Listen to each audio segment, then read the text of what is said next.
ইফাতের ছাগল কেনার ভিডিও সামাজিক যোগাযোগ মাধ্যমে ভাইরাল হওয়ার পর দেশ জুড়ে তুমুল বিতর্ক তৈরি হয়। মতিউর রহমান এই তরুণকে ছেলে হিসেবে অস্বীকার করলেও ইফাতের সঙ্গে সামাজিক যোগাযোগ মাধ্যমে ভাইরাল হওয়া দুটি গাড়ির রেজিস্ট্রেশন তার পারিবারিক মালিকানাধীন company SK Trims and Industries Limited ও গ্লোবাল ম্যাক্স প্যাকেজিং ইন্ডাস্ট্রিজের নামে।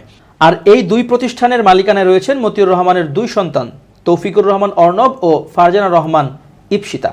ইফাত মতিউর রহমানের সন্তান না হলে তার পরিবারের মালিকানাধীন প্রতিষ্ঠানের গাড়ি কিভাবে পেল এমন প্রশ্ন ওঠে।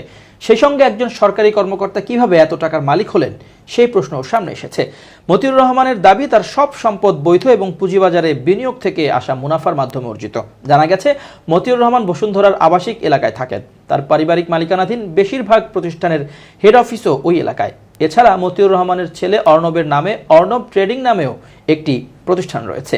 এছাড়া তার মেয়ের ল্যাম্বরগিনি নামে বিলাসবহুল গাড়ির ব্যবহারের ছবিও সামাজিক যোগাযোগ মাধ্যমে ভাইরাল হয়েছে, যার দাম প্রায় 4 লাখ কানাডিয়ান ডলার বা বাংলাদেশি মুদ্রায় প্রায় 4 কোটি টাকা।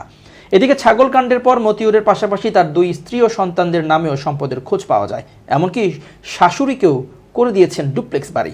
জানা যায় মতিউরের প্রভাবে নামে বেনামে অঢেল সম্পদের মালিক হয়েছেন তার প্রথম স্ত্রী লায়লা কানিজ লাকি। বর্তমানে তিনি নরসিংদী রায়পুরা উপজেলা পরিষদের চেয়ারম্যান। সরকারি কলেজের একজন অবসরপ্রাপ্ত শিক্ষক কিভাবে এত সম্পদ গড়েছেন তা নিয়ে প্রশ্ন তুলেছেন এলাকার মানুষ। তবে ক্ষমতাসীন দলের সঙ্গে সম্পৃক্ততা ও স্বামীর প্রভাবের কারণে অনেকেই প্রকাশ্যে মুখ খুলতে রাজি নন। এরপর প্রকাশ্যে আসে মতিউরের শাশুড়িকে ফেনীতে ডুপ্লেক্স বাড়ি করে দেওয়ার খবর। জানা যায় মতিউরের সেই ছেলে ইফাত ও স্ত্রী শাম্মী আক্তার শিবুর অনুরোধে ফেনীর সোনাগাজীতে শাশুড়িকে একটি বিলাসবহুল ডুপ্লেক্স বাড়ি বানিয়ে উপহার দেন মতিউর। মতিউর রহমানের দ্বিতীয় শ্বশুর বাড়ি সোনাগাজী উপজেলার সোনাপুর এলাকায়। প্রায় 10 বছর আগে তৈরি ওই বাড়িটিকে স্থানীয়রা মিয়াবাড়ি হিসেবে চেনেন। মতিউরের বানিয়ে দেওয়া বিলাসবহুল বাড়িটি জসিম উদ্দিন নামে স্থানীয় এক ব্যক্তি দেখাশোনা করেন। তিনি বলেন 10-12 বছর ধরে তিনি এই বাড়ি দেখাশোনা করছেন।